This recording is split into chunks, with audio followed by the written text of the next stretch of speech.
जी हाँ, good morning. कैसे हैं आप लोग? मस्त होंगे। आज का जो टॉपिक होगा रेशियो एंड प्रोपोर्शन। ठीक है, आज का टॉपिक होगा रेशियो एंड प्रोपोर्शन। मैंने बार बार कहा कि फ्रेंड सर्किल में सबको क्या करो, शेयर करो और लाइक भी करो, क्योंकि लाइक से आपके लाइक से एनर्जी मिलती है। लेकिन ध्यान रखना, एक ही बार प्रेस करना भैया। ठीक है, तो मैं बताने जा रहा हूँ क्या, रेशियो एंड प्रोपोर्शन।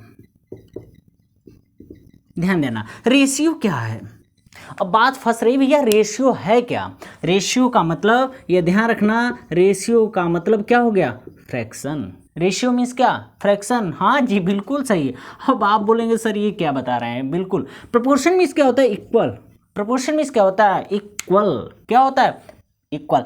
पहले चैप्टर का मीनिंग समझो, बाकी कहानी आपको समझ में आ जाएगी। ठीक है, अब देखो, रेशियो का मतलब मैंने बता दिया क्या, फ्रैक्शन। मीन्स क्या है? रेशियो क्या है? It is the type of the fraction. क्या है? It is the type of the fraction है। क्या है? फ्रैक्शन है। अब देखो कि अगर यह फ्रैक्शन है, मैं बोलूं कि 3/4 क्या रेशियो में है? बिल्कुल, हाँ जी, बिल्कुल रेशियो में है। अब देखो 3/4 हुआ, मीन्स इसको आप राइट कर सकते हो 3 रेशियो क्या, 4। यह है रेशियो का सिंबल। मीन्स रेशियो मीन्स हो गया क्या, फ्रैक्शन। एक बात बस, छोटा सा माइनर इसमें आपको डिफरेंस देखने को मिलेगा, मैं अभी बता रहा हूँ। ओके, अब देखो प्रोपोर्शन। प्रोपोर्शन मीन्स मैंने बताया इक्वल। चलो मैं लेकर चलता हूँ 3/5 है, और दूसरा लेकर चलता हूँ क्या, 5/7। सपोज करिए 5/7 क्या है, प्रोपोर्शन में लेकर चल रहा हूँ ऐसा। ठीक है, मैं मुझे पता है कि ये इक्वल नहीं है, लेकिन यह लेकर चल रहा हूँ। तो आप बोलेंगे सर रेशियो मीन्स आपने बताया 3:5। अब प्रोपोर्शन मीन्स क्या होगा? यह है प्रोपोर्शन का सिंबल। ठीक है, यह जाएगा 5 रेशियो क्या, 7। क्लियर हुआ? क्लियर हुआ। अब देखो कि फ्रैक्शन आपको पता चला ना कि रेशियो एंड प्रोपोर्शन क्या है। ठीक है, लेकिन अगर रेशियो की बात करूं, यहां आप सेम यूनिट का यूज करोगे, सेम वेरिएबल, या कर सकते हो सेम यूनिट वेरिएबल, जो भी बोलो वेरिएबल, यहां भी सेम वेरिएबल का यूज करोगे। जैसे देखो, अगर बोला जाए राम एंड मोहन की इज, ठीक है, ratio of Ram and Mohan. ठीक है, क्या दे दिया? राम एंड रमन दे देता हूं, रमन। अब देखो राम एंड रमन का रेशियो दे रखा है 3:4। इसका मतलब है कि इसकी एज क्या हो गई, 3x हो गई, और दूसरे की एज क्या हो गई, 4x हो गई। ठीक है, तो यह रेशियो का मतलब यह जो क्या हो जाएगा, same quantity as same ratio. आप देख रहे हो, अगर यहाँ केजी में है 4 kg, तो इसका केजी से ही कंपेयर होगा 4 kg। कभी कभी यहाँ ग्राम देता है, तो आप इसे क्या करते हो, सेम रेशियो बनाने के लिए क्या करते हो, केजी को ग्राम में या ग्राम को केजी में कन्वर्ट करते हो। तो इसी यह डेफिनेशन के अकॉर्डिंग ही यह होता है। क्लियर है? यहाँ तक क्लियर है? अब देखो, इसके बाद यह तो बात हो गई इंट्रोडक्शन की। अब मैं बता रहा हूं कि अगर A/B है इक्वस टू,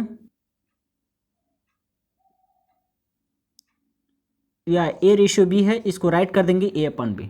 फर्स्ट रूल यह है, इसमें से न्यूमरेटर एंड डिनोमिनेटर में आप किसी भी नंबर से मल्टीप्लाई करते हैं, किसी भी नंबर से मल्टीप्लाई करते हैं, मतलब सेम नंबर से, तो इस वैल्यू में कोई भी इफेक्ट नहीं पड़ेगा। ठीक है, इस वैल्यू पर कोई भी चेंजिंग नहीं होगा। मीन्स अगर A/, जैसे मान लीजिए मेरे पास कोई नंबर है 2/3, इसमें मैं 3 से यहाँ भी मल्टीप्लाई कर देता हूँ, 3 से यहाँ भी, तो ये क्या हो जाएगा, 3 2 6 हो गया, यहाँ पर 9 हो गया। तो ये 2/3 के ही इक्वल है। क्यों? क्योंकि इसके आप कैंसिल करके देख सकते हैं, तो 3 2 आ जाएगा, 3 3 जा, देख लो सेम आ गया कि नहीं आ गया।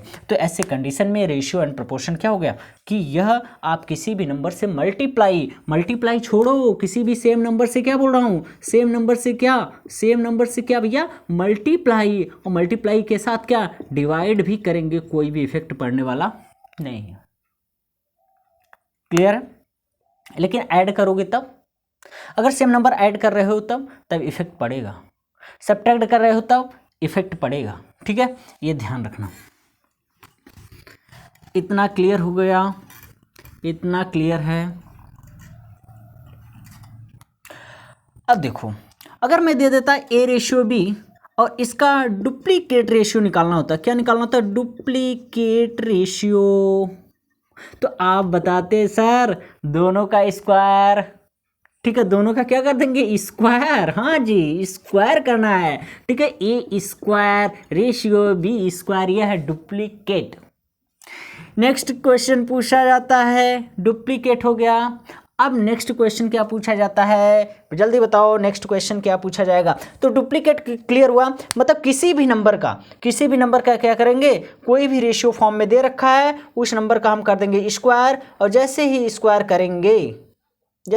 करेंगे वो हो जाएगा क्या, डुप्लीकेट रेशियो।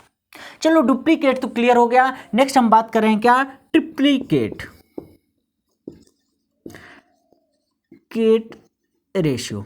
आप बोलेंगे सर तो इसका मतलब इसमें क्या होगा, क्यूब करना होगा। हाँ बिल्कुल, इसका मीनिंग होता है क्यूब करना होगा। क्यूब रूट नहीं भैया, क्यूब। अगर मैं यही रेशियो दे रखा तो यहाँ हो जाता क्या, ए क्यूब रेशियो बी क्यूब हो जाता। अब देखो इन दोनों से एक निकालते हैं, डेंजर। ठीक है, खतरनाक चीज, ध्यान से समझना।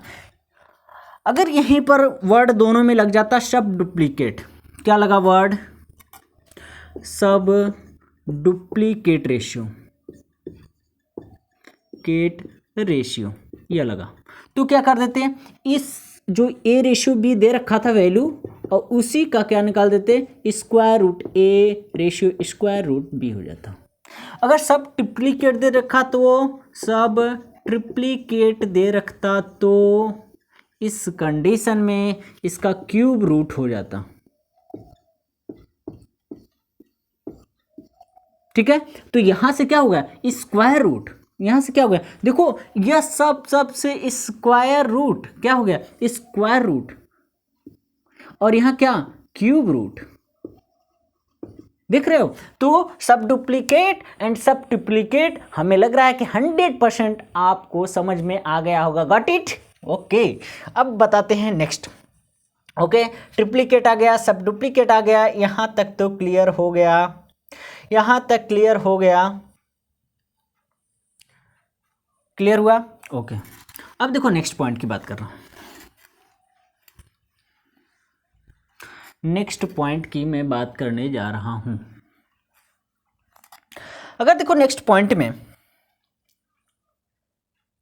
आप कोई भी पार्ट रेशियो में है,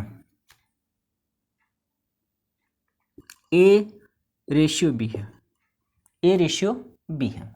अगर ए रेशियो बी को हम क्या करें, कोई भी न्यूमरेटर में आप ऐड करते हो ए अपान बी, यह वाला पार्ट ले गए, इसको यह तो बोलते हैं न्यूमरेटर, और यह वाला पार्ट क्या है, डेनोमिनेटर। क्या है, डेनोमिनेटर। अगर यहाँ से ए प्लस बी किया आपने और बी राइट कर दिया, इसको बोलते हैं कंपोनेंडो। लेकिन अगर इसी ए पार्ट को बी में से सब्ट्रैक्ट कर दिया, ध्यान से समझना, तो यह क्या हो जाएगा, मीन्स ए अपान आ जाएगा, ए माइनस बी आ गया। क्या गया, ए अपान ए प्लस ए माइनस बी हो गया। क्लियर है। अगर हम यहां से कंपोनेंडो हो गया और इसी को इसमें से क्या किए, माइनस कर लिए। ठीक है, यहां तक क्लियर है, बोलिए भैया। यह वही कंडीशन कर रहा हूं। आप कहेंगे सर यह कैसे आया, मैं कहूंगा यहां +1 कर लो, तो क्या आ जाएगा, ए प्लस बी। अगर यहाँ +1 करोगे, सॉरी यहाँ माइनस करोगे तो क्या आ जाएगा, आप बोलोगे सर ए माइनस बी, 1 माइनस कर लो, ए माइनस बी अपान क्या हो जाएगा, बी हो जाएगा। ठीक है, ए माइनस बी अपान क्या हो जाएगा, बी। इसको इक्वेशन नंबर 1 ले लो, इसको इक्वेशन नंबर 2। इस वाले पोर्शन में जो आपने सब्ट्रैक्ट किया इसको बोलते हैं डिविडेंडो। तो इन दोनों इक्वेशन से क्या निकला, कंपोनेंडो एंड डिवाइडेंडो। तो यहां से देखो a प्लस बी निकलेगा अपान a माइनस बी निकला। यह क्वेश्चन को थोड़ा सा इजी कर देता है। अगर कोई भी कॉम्प्लिकेटेड क्वेश्चन होता है तो यह क्या करता था, थोड़ा सा क्वेश्चन को क्या करता है, इजी कर देता है। ठीक है, तो इस मेथड को भी हमें लेकर चलना। क्लियर हुआ, यह मेथड क्लियर हुआ। अब देखो एक एक क्वेश्चन के थ्रू हम समझते हैं कि किस तरीके से कोई क्वेश्चन देगा और उसको हमें कैसे सॉल्व करना है, कैसे सॉल्व करना है। चलो समझते हैं कि क्वेश्चन जैसे दे रखा है कि ए रेशियो बी की वैल्यू दे रखा है, ए रेशियो बी की वैल्यू 5:3 दे रखा, यह दे रखा है और कह रहा है 5a minus 3b upon 5a plus 3b है। ठीक है, मीन्स ये हो गया, मैंने कहा था रेशियो में कोई भी नंबर अगर राइट करोगे वह सेम वेरिएबल के फॉर्म में राइट करोगे तो बताओ यहाँ a की वैल्यू क्या निकल कर आई। आप बोलेंगे सर 5k मान लेते हैं, तब b की वैल्यू क्या निकल कर आई, आप बोलेंगे सर 3k ले लेते हैं क्योंकि आप ही ने तो बोला है कि सेम वेरिएबल लेना है। मैं कहूँगा बिल्कुल कोई इशू नहीं। चलो अगर यहाँ पर रखूँ a के प्लेस पर मैं नंबर रखूँ 5 मल्टीप्लाई 5k रख सकता हूँ, माइनस 3 मल्टीप्लाई 3k और यहाँ से 5 multiply 5k plus 3 multiply 3k, यहाँ हो जाएगा क्या 25k। ध्यान से समझना, मैं अलग अलग मेथड भी बताऊंगा। माइनस हो जाएगा 9k अपॉन 25k प्लस हो जाएगा 9k। यहाँ से यह नंबर सब्ट्रैक्ट होगा तो कितना आ जाएगा 16 आ जाएगा। 16k अपॉन यहाँ से क्या आ जाएगा 34 के हो जाएगा कैंसिल और 2 से इसको कैंसिल करोगे तो 8 अपान क्या निकल कर आएगा 17। क्या निकल कर आया 8 अपान 17। बताओ यहां तक क्लियर है, यहां तक क्लियर है, बताइए यहां तक क्लियर है, कोई डाउट? ओके ठीक है, तो यह हमारा क्या हो जाएगा आंसर हो जाएगा, यह हमारा क्या हो जाएगा आंसर हो जाएगा। Got it. अब देखो नेक्स्ट क्वेश्चन की मैं बात करने जा रहा हूं। अब देखो नेक्स्ट क्वेश्चन किस तरीके से क्वेश्चन, क्योंकि हमें पहले बेसिक सीखना है, बेसिक के बाद वो हर क्वेश्चन बताऊंगा कि किस तरीके से कौन सा वैल्यू सॉल्व होगा। देखो मैं नेक्स्ट क्वेश्चन लेकर चलता हूं, क्या y माइनस एक्स है, y minus X by X equal to 2/3 क्या दे रखा है, इक्व टू या 3/8 क्या दे रखा है 3/8। क्लियर। और हमें बताना है फाइंड द वैल्यू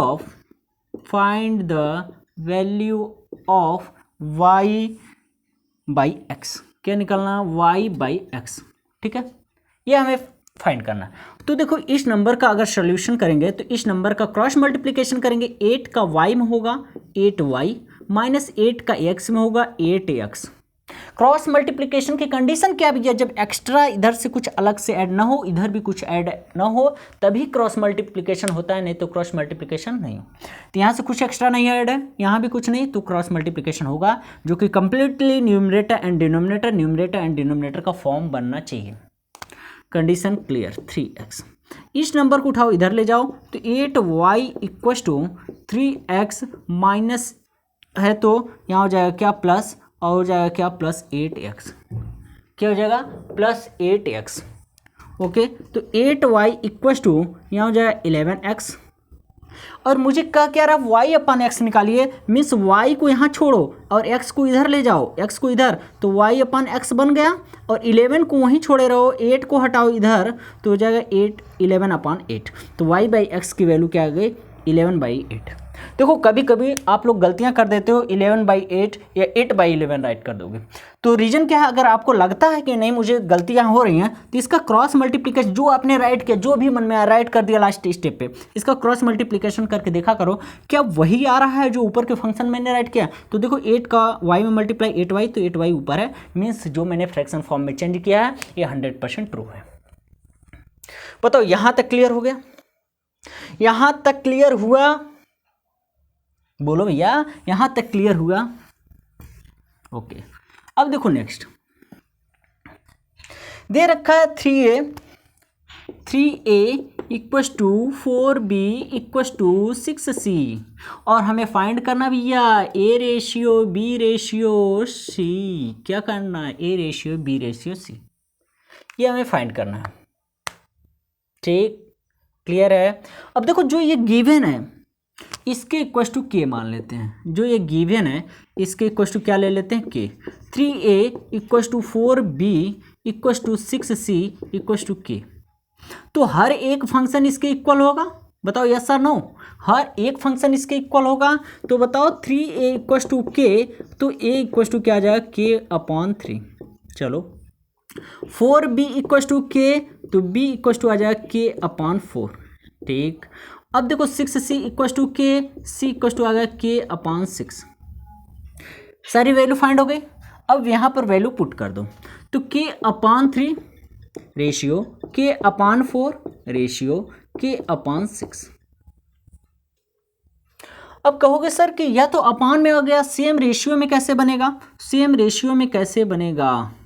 मैं कहूँगा 3, 4, 6 का एलसीएम फाइंड कर लो। क्या करो, 3, 4, 6 का एलसीएम फाइंड करने आता है 3, 4 एंड 6। 3 से कैंसिल, 1 आ गया, 4 आ गया, 2, तो एलसीएम आ गया 12। एलसीएम क्या आ गया, 12। उस 12 से यहाँ भी मल्टीप्लाई करो, 12 से यहाँ भी मल्टीप्लाई कर लो, 12 से यहाँ भी। तो 3 4 जा हो जाएगा 4k, 4 3 जा हो जाएगा 3k, और 6 2 जा हो जाएगा 2k। के को हटा दो, 4 रेशियो 3 रेशियो 2। क्या मिला, 4 ratio 3 ratio 2 means A B and C का रेशियो हमें पता चल गया। क्लियर है। 100% मैंने कहा कि 100% आपको कोई भी डाउट नहीं छोड़ूंगा, वो भी बेसिक कॉन्सेप्ट का कोई भी डाउट नहीं छोड़ने वाला हूँ। ओके, यहाँ तक क्लियर हो गया। स्क्रीनशॉट लो, फिर बताता हूँ, नेक्स्ट क्वेश्चन की बात करता हूँ। नेक्स्ट क्वेश्चन की मैं बात करता हूँ।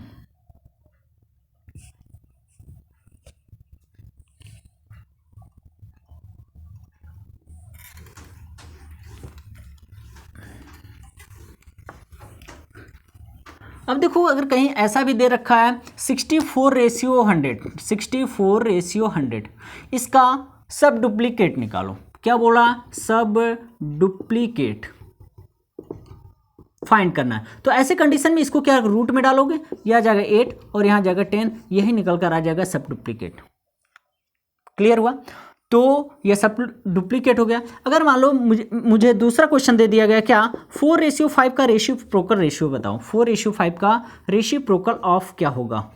अब आपको पता है कि मैंने पहले ही बोल दिया था यह फ्रैक्शन है, तो 4 रेशियो 5 को चेंज कर देंगे, 5 रेशियो क्या बन जाएगा 4। यही है रेशिप्रोकल रेशियो। ये क्या हो जाएगा, रेसिप्रोकल रेशियो आ जाएगा।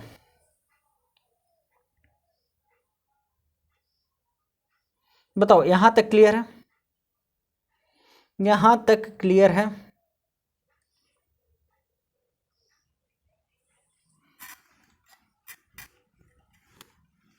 ओके, अब देखो नेक्स्ट क्वेश्चन में दे रखा है 3x + 4 और equal to ratio x + 5 is the duplicate ratio of, किसका डुप्लीकेट, इसका find the value of x। देखो 3x + 4 इस रेशियो को अपान कर सकते हो x + 5, किसका डुप्लीकेट, इसका डुप्लीकेट दे रखा है मिस 8/15 का डुप्लीकेट। तो 3x + 4 upon x + 5 equal to ये हो जाएगा क्या 64 अपान कितना हो जाएगा 225, कितना हो जाएगा 225। क्रॉस मल्टीप्लिकेशन करूंगा तो क्या निकल कर आया, तो इसका इसमें मल्टीप्लाई करूंगा 675x प्लस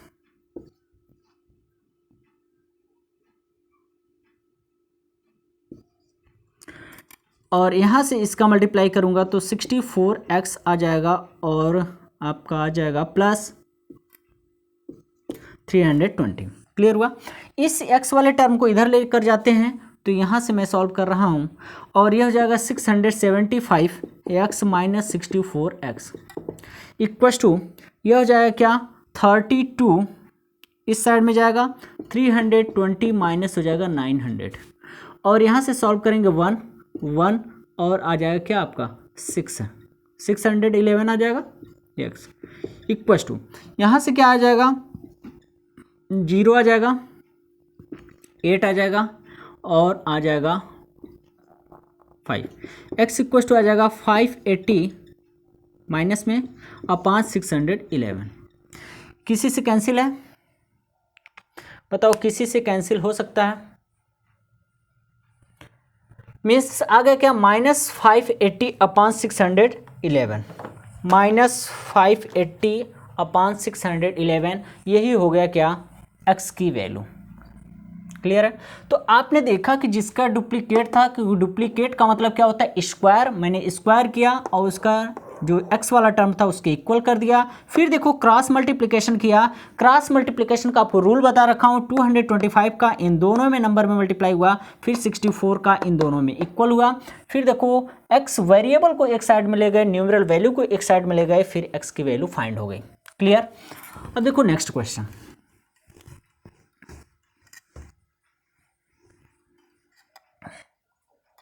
अब देखो मैं क्या कर रहा हूं कि हर एक, ऐसा नहीं कि हर एक क्वेश्चन को मैं सॉल्व करके, ताकि आपको कोई भी डाउट ना रह जाए, कोई भी क्वेश्चन में कोई भी डाउट ना हो। ठीक है?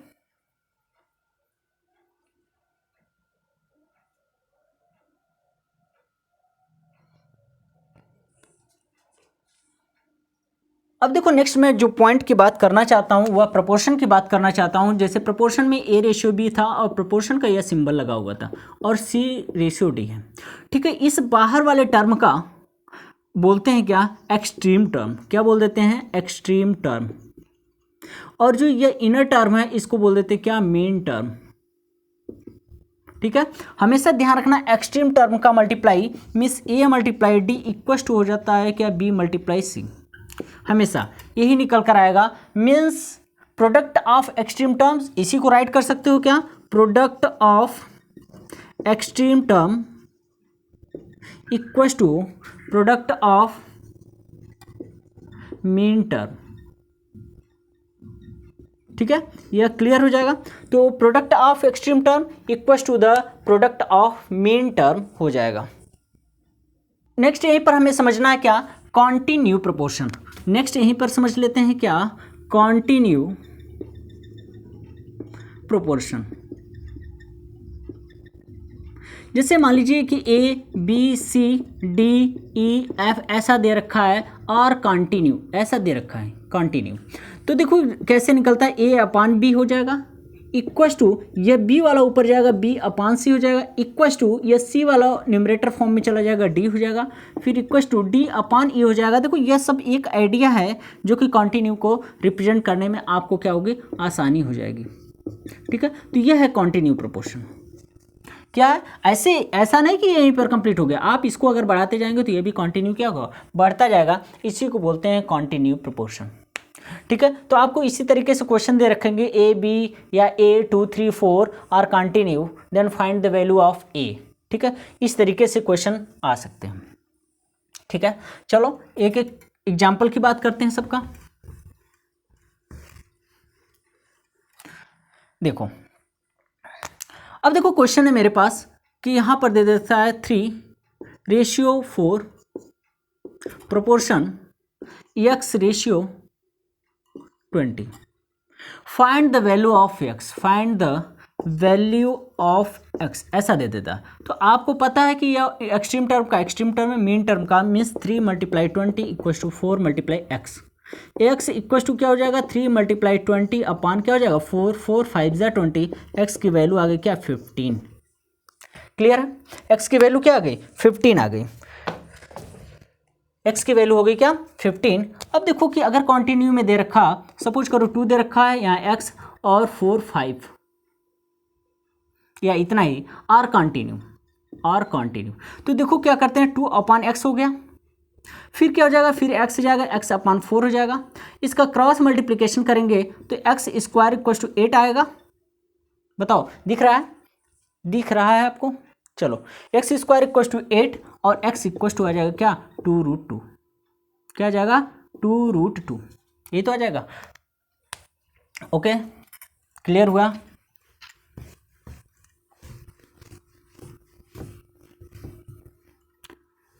Thank you.